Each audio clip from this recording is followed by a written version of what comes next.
Welcome to Becoming Secure in Love, from push and pull to peace of mind, with me, Love Coach Mariya. On this show, you'll receive tools for relational health that you can apply wherever you are on your journey in love. You'll learn how to anchor your security within you so you can co-create balanced, interdependent relationships that fill your cup. Let's get the love flowing. Becoming Secure in Love starts now.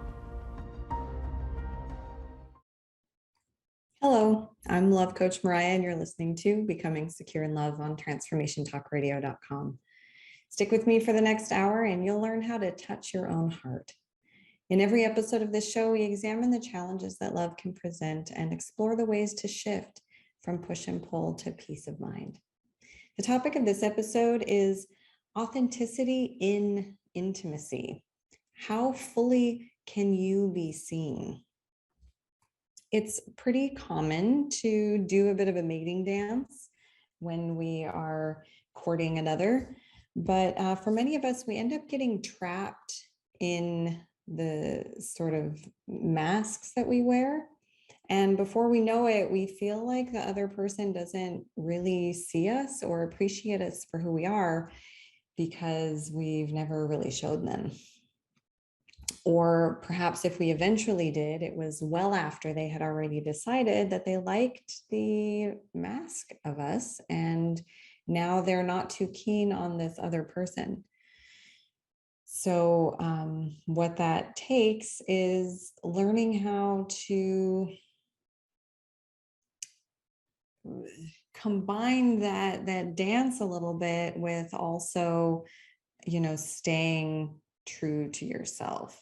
So, maybe it's not necessarily sustainable to, we can't be our like shining best selves all the time. And it's okay to, be at 110% when you're, flirting or trying to like establish a connection. But it's just important to not get too far out of your own alignment.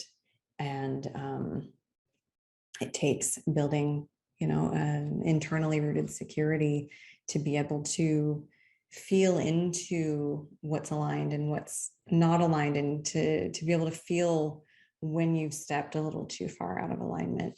But even more than that, when we have that security, we're not even as compelled or enticed out of our alignment. The funny thing is, whatever we truly believe about ourselves, we will attract people who agree. So if we believe that we're not worthy of love as we are, but only as some jazzed up character, the people that we partner up with will like the character and not our authentic self. And then when we falter, we'll feel shame and apologize, and they will be the person who shares our belief that our natural behavior is unacceptable. So, if we're able to be our true selves from the start, it's true that person probably wouldn't have liked us, but it's only by being our true selves that the person who would like us and would agree with our acceptance of our true self, that they'll be able to find us. So, it's almost like having a sign out front. And if you have a sign that says, people that love the color green live here, but you actually love the color purple, you're going to get a bunch of people that love the color green. And every time you mess up and you're like, oh, well, I actually really like purple, they're like, I thought this was a greenhouse. But if you switch it and say that this is a purple loving house, then you get people that like purple that come over, and then it all works out. So again, what we have to do though is fortify that internal security so that we don't crumple when the people who like green don't like us because we're into purple.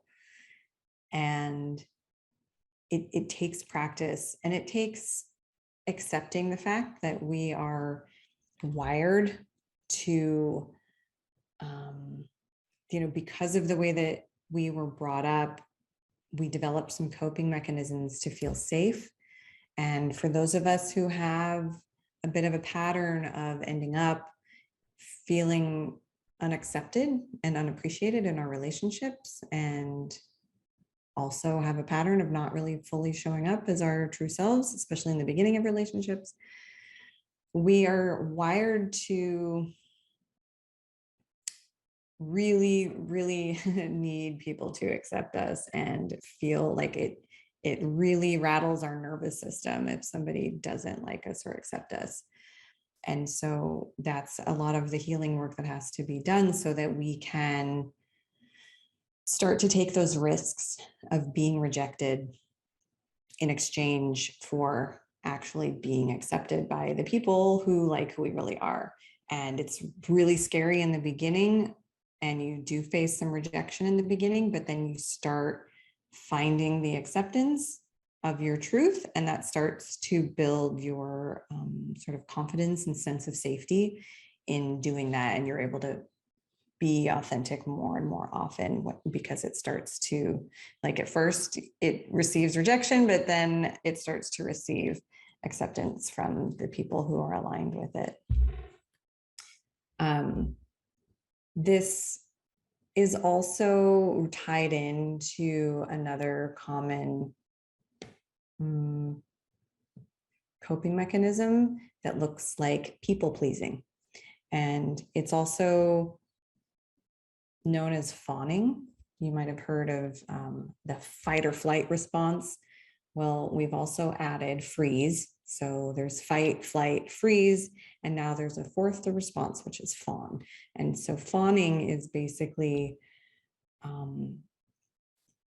like, one of the examples that comes to mind in like a more nature type setting is like when a puppy dog will kind of like roll over and like lick the older dog's mouth and like wag the tail, and just like it's sort of this fawning, like, oh, what can I do to, like, I'm bowing to you, I respect you, I admire you, love me, don't reject me.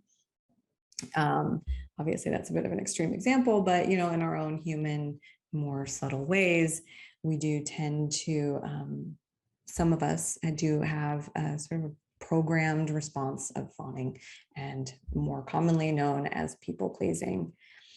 And what we end up doing as people pleasers is things like hiding parts of ourselves, or shrinking to not be so big or take up so much space, not offend anybody. We'll also sort of contort ourselves to like fit in the box that will be accepted.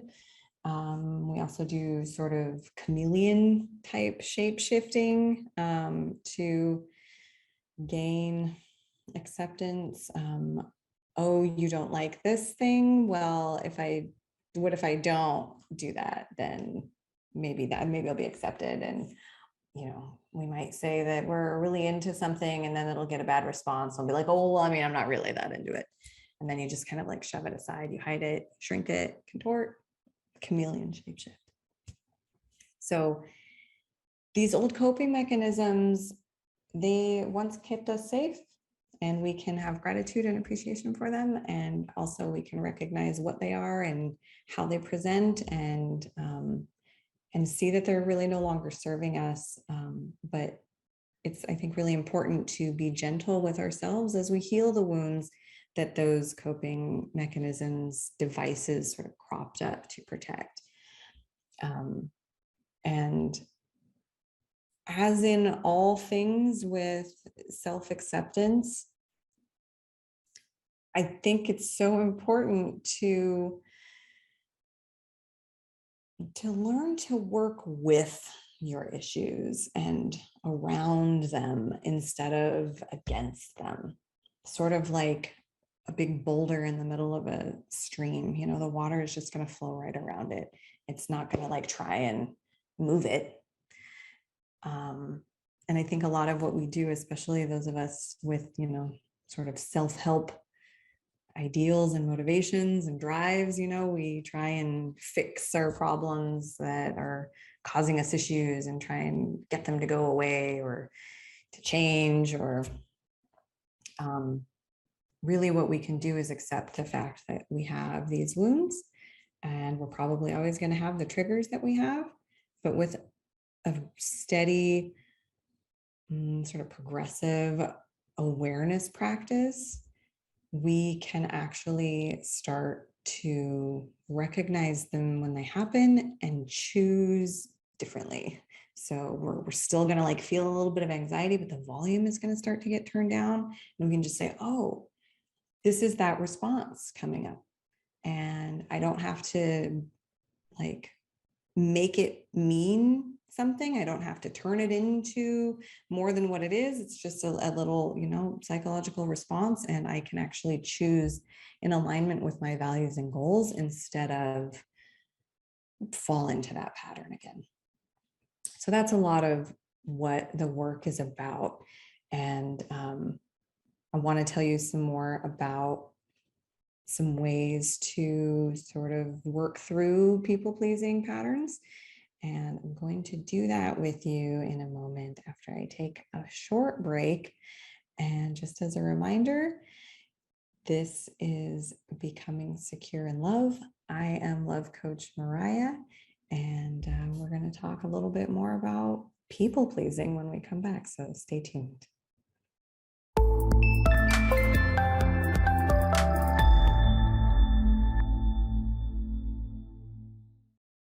Welcome back to Becoming Secure in Love, from push and pull to peace of mind with me, Love Coach Mariya. You can find me at lovecoachmariya.com. And any women out there looking for some community around this process of becoming secure in love are welcome to join my free Facebook group, Empowered Compassion, or off social at empoweredcompassion.community. Before the break, we were discussing ways that we contort and shapeshift to be accepted. And we were just about to get into some of the workarounds with our people-pleasing habits. And there's a few kind of tested, recommended tools that you can use to, work through and around people-pleasing habits. One of the most important things is to have a nice, trusted support system, whatever that looks like for you. It's also a good idea to start practicing sitting with others in their disappointment, and having an embodiment practice is really helpful to help you learn how to like self-regulate your nervous system. Because I don't know about you, but me and my people-pleasing ways get really like my nervous system just gets really frazzled at even the thought of somebody being disappointed in me, or if I've let someone down, or if I'm being a burden on them, can barely handle it. So, then another thing that's really important is strengthening your connection to your own values. And then the way that that ties in with kind of learning to allow people to be disappointed or even angry at your choices or your behavior is when you can check with yourself and say, is this, is what I've done or what I'm doing or what I've said, is it aligned with my values and goals? And if it is, then you can just allow the other person their disappointment, and you don't have to contort yourself to like rescue them from their disappointment, but you can sit with them in it. You don't have to disconnect unless you need to, for your own, processing. If it's too far outside of your range and your nervous system capacity, don't push it. But bit by bit with practice, we can strengthen our connection with ourselves and our own values. And also having, again, an awareness practice can help us even realize that we're like overriding our own values to help the other person stay comfortable and not disappointed in us, which is really about us staying comfortable and feeling safe. Because when someone else is disappointed in us, we feel unsafe on some level. And so, all of those things can reinforce each other in a positive way, or they can kind of spiral out in the wrong way. So, either we need their acceptance and then we abandon ourselves and then we get even extra anxious, and it spirals out, or we are grounded in ourselves and they're upset with what we've done and we can just say, I hear you. I'm sorry that you're having that experience. And then that's it. So the other thing that is really helpful as well in this process is granting yourself permission to feel your feelings. I think a lot of the reason, a lot of what goes into our self-abandonment is that we, on some level, are sort of numbing ourselves from our feelings because we're so keyed in to what other people are feeling. And we're so worried about managing their emotions. And, it's funny too, because we tend to tell ourselves a story about how it's this benevolent thing that we're trying to keep other people happy, but really we're trying to manipulate them so that they stay in acceptance of us and don't reject us so that we feel safe. And so a large part of this process, again, fortifying our own securities so that we can stay aligned and allow other people their own experiences of us. And, on the flip side, topic for another conversation, but there is, of course, interpersonal accountability. If you check in with yourself and you realize that what you did or said was not in alignment, then there's steps to take to make repairs. But even in those instances, because interpersonal accountability is a two-way street, right? The other person also has to have some grace. So another topic, as I said, back to overcoming people pleasing. It's also really important to acknowledge that it's scary and it requires a bit of bravery to risk the rejection in exchange for that true belonging. And when we have a practice that is fortifying our internal security, we can come to really trust that we're here for ourselves, that my system knows that I am here for me no matter what, that I am loved and that I am safe, even if somebody rejects me. I'm not going to reject me. And another sort of little tool in our toolkit that can be helpful is just the awareness that we're not really in danger of being exiled. A lot of these anxieties and fears that crop up in our system are legitimate evolutionary concerns because we are social creatures. And at one point in time, we lived in pretty small tribes. And if somebody deemed us, in the wrong and judged us harshly and got the rest of the tribe on their side, they might exile us and we might actually die alone in the cold. So there really is a primal source to that fear, and it's it's valid and we don't have to act on it. And this ties into reparenting to some extent, which I'm going to get into in more detail on the next episode. But when you are nurturing a child who is having some emotional outrage, you might sit down with them and say, oh my gosh, I totally understand. I see that you're angry. It makes sense that you're angry. It's okay to be angry. And we're not going to act on it. Like, I get why you're angry, and it's okay to be angry, but it's not okay to hit or yell or throw a tantrum.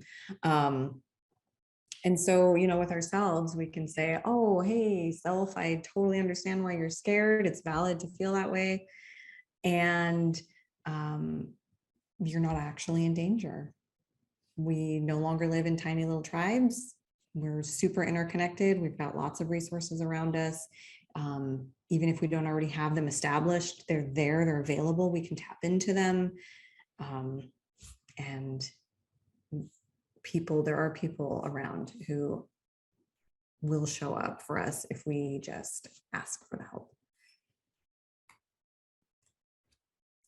So something that I discovered, shifting gears just a little bit here, when I started exploring my self-abandonment and the ways that I sort of fawn and contort, one of the things that I discovered was that, I always dreamed of this like BFF fairy tale romance. Like, I wanted that like best friend style partnership, and I've never had it. And I just, that's what's in the rom-coms and all the Disney movies. And I used to dream about the guys I would be with, like, why can't they just show up like that? Where's the guy that can be my Prince Charming? And what I discovered was really surprising.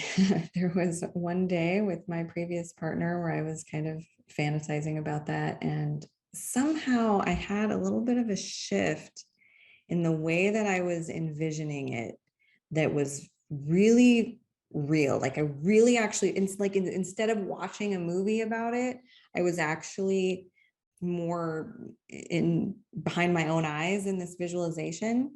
And I like pictured him just like really, really like gazing into my eyes, emotionally available, like energetically open, seeing me and like ready to receive me, and like wanted to hear what I had to say, and was totally open. And I was so scared. I got terrified of that. I was like, what? That was a huge realization, and it led to some other insights. Basically, everything you think that you want, that you haven't been finding, you've actually been rejecting it. I'm going to tell you more about that in a hot second. You're listening to Becoming Secure in Love on Transformation Talk Radio, and my name is Love Coach Mariya. Stay tuned.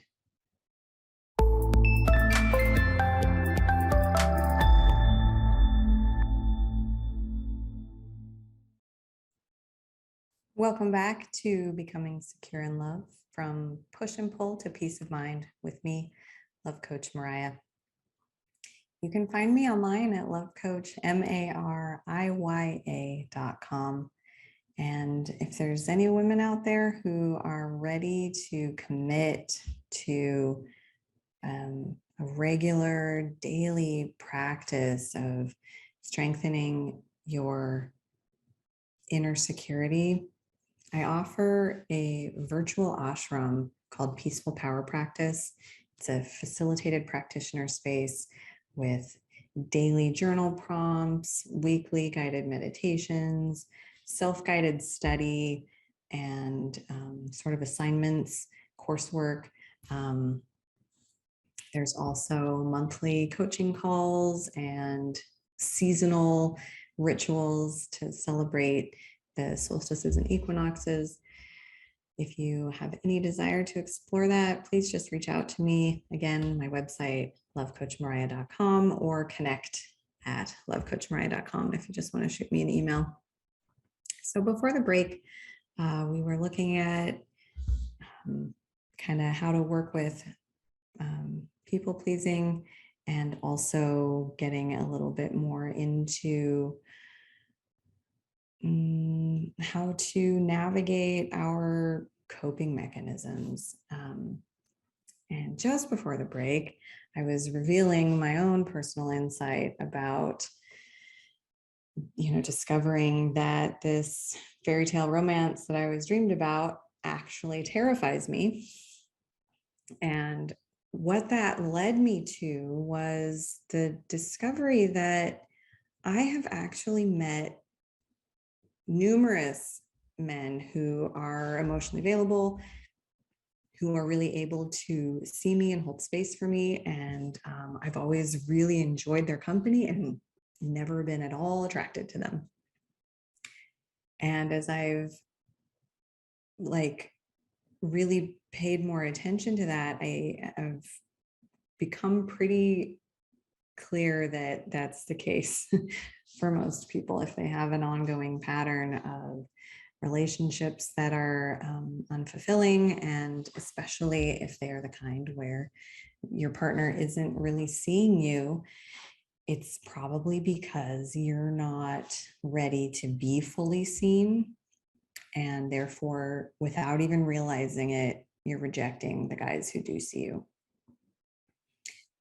For me, you may decide if this resonates for you as well, but for me, what I've been discovering as I'm peeling back these layers and exploring it is that the vulnerability of authenticity and the vulnerability of intimacy don't overlap in my mind. Like in my brain, they are two different realms. I don't know how to feel sexy or sexually attracted to someone who fully sees me.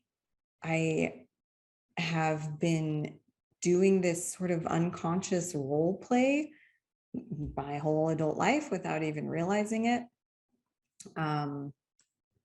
And that sort of mask that I was talking about, that little flirtation dance, that we do, for me, almost like has to involve some inauthenticity. Like I have to kind of hide parts of myself a little bit. I have to play coy a little bit. Otherwise, it's not sexually arousing. And the if a guy can really totally see me, if he's not putting on any sort of a front or making a little bit of a like cat and mouse chase, then it doesn't register as sexually charged for me. So that's something that I am peeling back the layers on. I've mentioned this to people and they're like, what are you finding in those layers? I need to know. And I am still discovering them. But so far, the first thing I discovered that I needed to do was start with just like a detox from romance, because I clearly have some, we'll say, dysfunctional notions about romantic relationships. And I've also accepted that, at least where I'm at, I can't really trust my attraction, but just bringing awareness to it, like anything, is really powerful. And so when I find myself attracted to somebody, immediately I say, okay, what are we missing here? What are we reading into that is old programming, and what is actually aligned? One thing I've discovered so far is that, I am attracted to a, securely attached type, like, or I guess I should say I do desire that.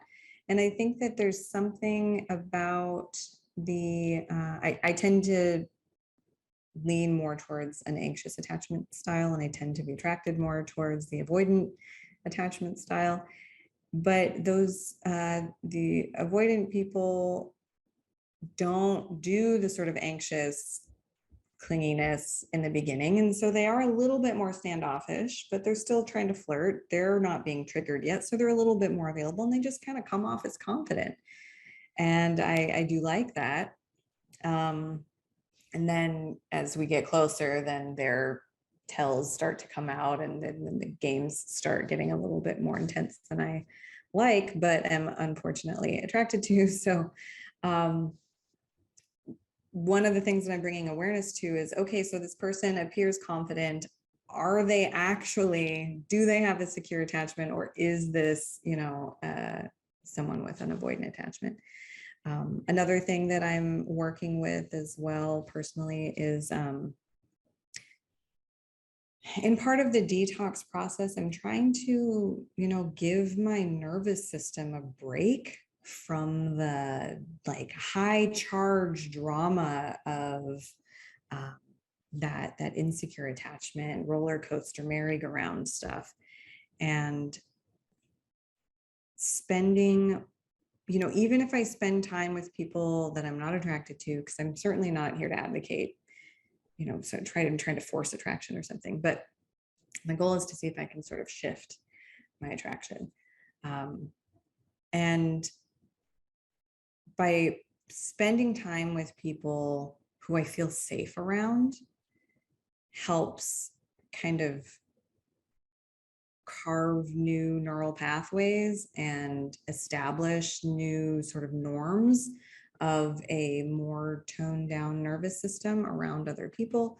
And again, bringing awareness to it, I'm able to start to pay a little bit more attention to the more subtle nuances that can arise in that space that I just hadn't paid attention to before. Because when you feel safe, I think for a lot of people, we tend to just kind of like, oh, that's the default. That's what it should be. Oh, okay, great. I feel safe. This is what feels safe. And so we're not, on alert, obviously, but so we're not really paying attention. And so I'm bringing more awareness to the sensations and experiences of feeling safe. My vision is that as I kind of, detox from the higher velocity, romantic with capital R, charges, and I kind of start to normalize more at the calmer, more grounded, safe experiences. I imagine that I'm going to start noticing avenues for arousal that I hadn't paid any attention to before. So that's my goal. But what is it? People make plans and life laughs at us. The thing that I do know, the next step that I am clear on is that I kind of need to detox for a while. So that's where I'm at. Let me check in with my situation here. All right, we're doing good on time. I really, really recommend shadow work for overcoming, it's not quite the right word, but for working through our impulses to hide ourselves, to contort ourselves, to shapeshift, to people please, to basically be inauthentic. Everything that we do to abandon ourselves just carries the original trauma at like a simmer, and shadow work it's a big thing. It's a lot to talk about, but I'm going to start it and give you an idea of what you can do with it. So it's a really, really useful tool for, it's one of the essential practices of self-love and self-acceptance and self-approval and self-appreciation.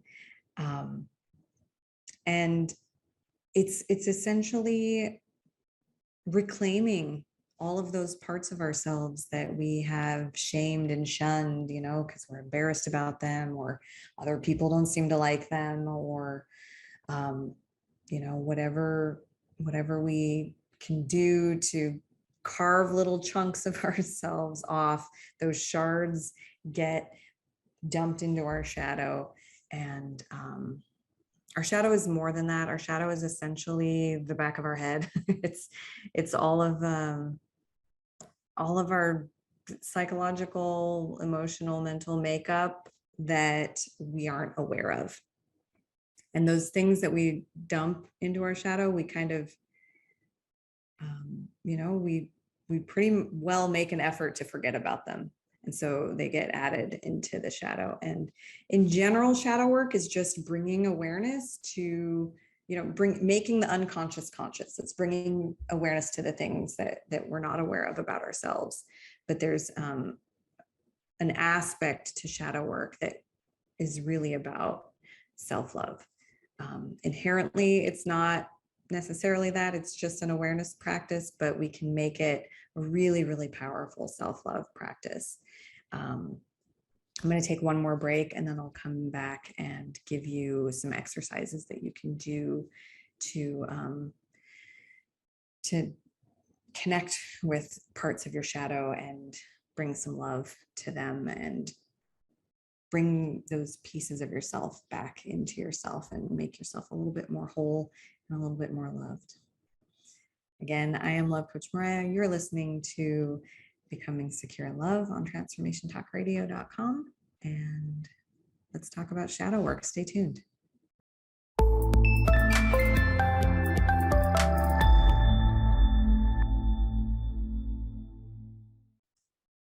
Welcome back to Becoming Secure in Love, from push and pull to peace of mind with me, Love Coach Mariya.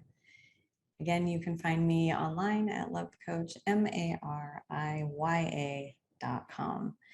And any women wanting some one-on-one support, my standing offer is always just one-on-one coaching, one session at a time. Learn to become secure in love.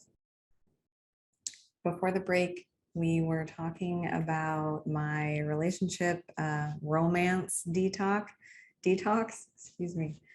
And I was just getting into shadow work.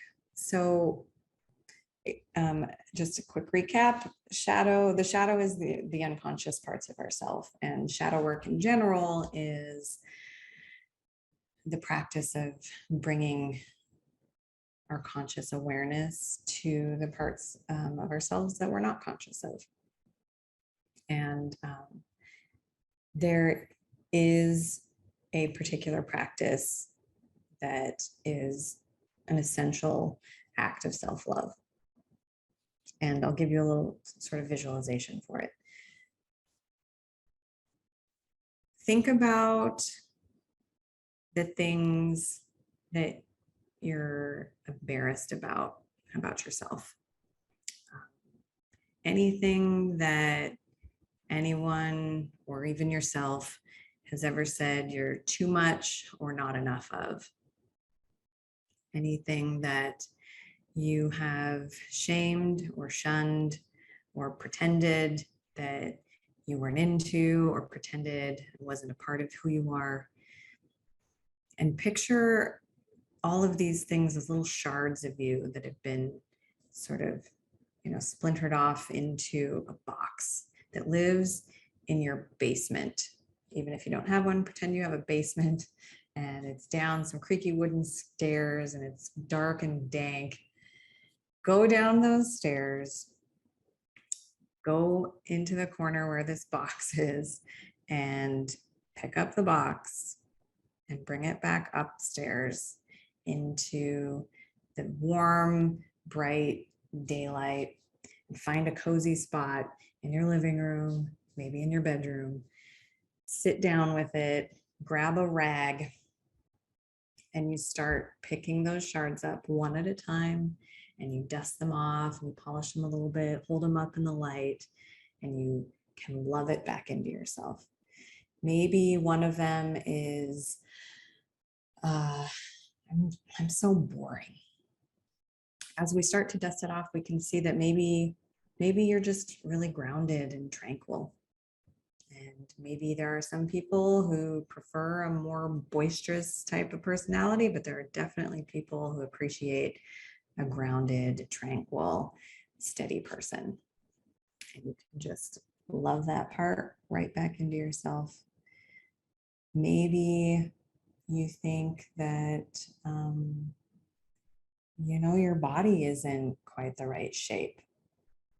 But as you pick up that shard and you dust that one off, maybe you can see that, you do really actually like yourself, that you've got a really good heart. And your heart is an organ in this body. This body is the vessel for your heart. Your body is what your beautiful heart looks like, because your heart is attached to this whole body. And your heart is beautiful and wonderful, and this is the body that carries it. So that type of exercise you can do little by little, and maybe eventually you feel fairly complete, like you found a whole lot of pieces that you've reclaimed, and then you do it again. It's an ongoing practice, because it's, I think, maybe kind of human nature, and I think also a pretty big thing in our modern culture to do this thing where we shame and shun bits of ourselves off into our shadow. So, it's a good idea to develop a regular practice of shadow work, this particular type of shadow work, especially, but any kind of shadow work in general is beneficial. That's essentially what an awareness practice is. But this self-love type of shadow work, I think it's something that you can do maybe seasonally, maybe every season, maybe every other season, maybe once a year, at least once a year. I would definitely say is a good time to do it. I kind of like to do it in the winter. The winter is very dark anyway, and there's not much fun and exciting things to do. I really like the saying, see if I can remember it. It's like a fisherman saying something about, like, when you can't go out to sea, it's a good time to mend your nets. And so, in the dark and duller times of winter, it's a good time to do some internal tending. In addition to self-acceptance, acceptance can also be what I was saying before about just learning how to work with and work around our issues instead of against them. So sometimes acceptance, you don't necessarily have to like it or fully love it into yourself, but sometimes if you're just like, yeah, this is a thing I have, and I accept the fact that I've got an insecure attachment and I'm working towards what they call earned secure. But I will always have, my original attachment style will always be insecure. And that's a form of self-acceptance. What I encourage you to do with at least some of your shards is take it up a notch to self-approval. Like, give yourself approval to be you, even if other people don't approve of it. If you're walking in alignment with your values and goals, the things that you do, you can be like, that gets my stamp of approval. I'm sorry, you're not okay with it. I approve of it. And it's okay if you don't approve of it. You don't have to, but I do, and I'm rocking with it. So, stay on your path, I'll stay on mine, This is also, I think, what's really important, like a really important aspect of what I call empowered compassion. I think it's safe to say that empowered compassion is kind of my mission in life at this stage of it anyway. I think so often we tend to fall between like this kind of black or white notion of either you have to, either you're going to be too compassionate, or, you have to be like totally empowered. And in all honesty, the best course that I've discovered is to take that compassion that is inherently in you and empower that. Turn your compassion up so far that it gets all over you, that you get included in that compassion. When you have enough compassion for yourself, the compassion that you have for others is actually more compassionate. You're no longer trying to manipulate them or manage their emotions. You're holding space for them because you know how to hold space for you. So as we wind this show up, I want to thank you for sharing this time with me. And I want to invite you to consider, what is one way that you could empower your compassion?